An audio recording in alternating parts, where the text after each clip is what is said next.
सांसद चंद्रशेखर आजाद मेरे साथ हैं। सर, मौलाना मदनी जी ने कहा कि मुसलमानों पे जुल्म हो रहा है और जिहाद होना चाहिए, जिहाद जरूरी है इसके लिए।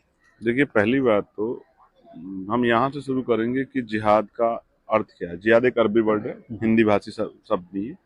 इसका हिंदी अर्थ है जद्दोजहद, जुल्म के खिलाफ संघर्ष। तो जुल्म के खिलाफ संघर्ष के नारे तो आजादी की जंग से लेकर अब तक लगते रहे।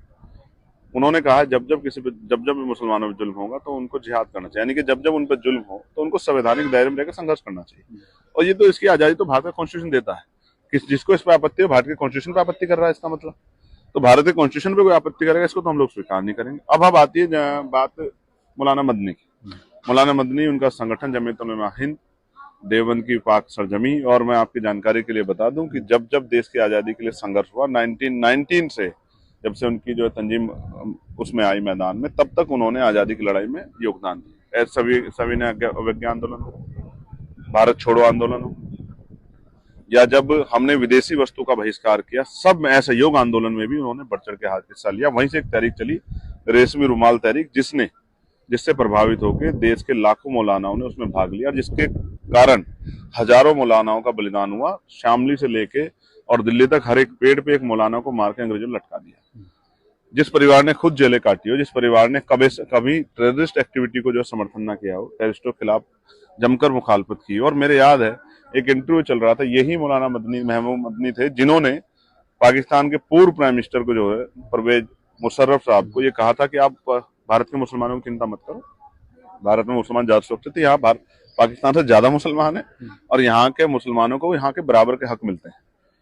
यही मौलाना महमूद मदनी है जिन्होंने पाकिस्तान के प्राइम मिनिस्टर को ये जवाब दिया था सार्वजनिक रूप से। आज उनके बयान को सिर्फ राजनीतिक एजेंडे के जरिए हम इस तरह से कर रहे हैं। और हालात क्या उन्होंने बयान की स्थिति में दिया है, ज्ञान व्यापी पे, संभल की मस्जिद पे, दाढ़ी रखने पे, टोपी रखने पे, पशु के नाम पे, धर्म के नाम पे जिस तरह की हिंसा हो रही है, तो क्या भय नहीं पैदा होगा? जिस तरह के फैसले आ रहे हैं, क्या भय नहीं पैदा होगा? जिस तरह से हिंदू राष्ट्र बनाने के लिए तहरीकें चल रही हैं, आंदोलन चल रहे हैं, जिस तरह से धार्मिक राष्ट्र बनाने के लिए और मुसलमानों के खिलाफ जिस तरह का मूवमेंट बन रहा है, इसी पार्लियामेंट में किस तरह के शब्द कहे गए थे पूर्व एमपी को, ये मेरे याद है।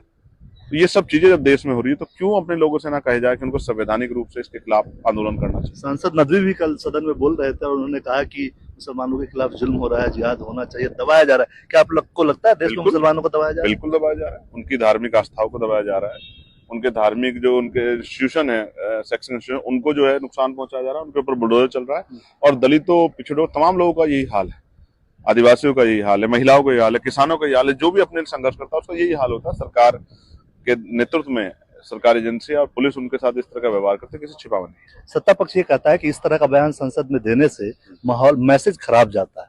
और संसद में खड़े होकर हिंदू राष्ट्र का बयान देने से और केंद्रीय मंत्रियों के हिंदू राष्ट्र की जो है यात्रा में शामिल होने से कैसा संदेश जाता है, उसका क्या जवाब है सरकार के पास? एक केंद्रीय मंत्री ने बयान दे दिया कि उनको इस्लामिक स्टेट भेज देना चाहिए। मैं पूछना चाहता हूँ किसे किसे भेजेंगे? कल अगर दलित विरोध करेंगे तो दलितों को कहाँ भेज देंगे?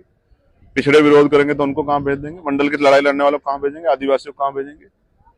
महिलाओं को कहाँ भेजेंगे? किसानों को कहाँ भेजेंगे? कहाँ भेज देंगे? इसका मतलब सरकार का बयान है। मैं पूछना चाहता हूँ, प्राइम मिनिस्टर इस बात को कर रहे हैं? प्राइम मिनिस्टर तो जो है ख्वाजा नवाब साहब के इस पर जो है दरगाह पर चादर चढ़ाते हैं। कहाँ भेजना चाहते हैं? क्यों भेजना चाहते हैं? ये देश का सिर्फ एक जाति का, एक धर्म का है, तो देश तो सबका है।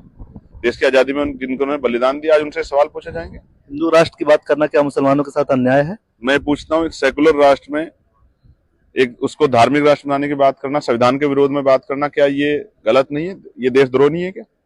देशद्रोह करने वाले लोगों पर क्या कार्रवाई नहीं होनी चाहिए? या उनकी यात्रा का स्वागत मंत्रियों को जाकर करना चाहिए, विधायक करना चाहिए? क्या जवाब है इसका? मुख्यमंत्री शामिल हो रहे हैं, सरकार को, होम मिनिस्टर को, प्राइम मिनिस्टर को जवाब देना चाहिए। शुक्रिया।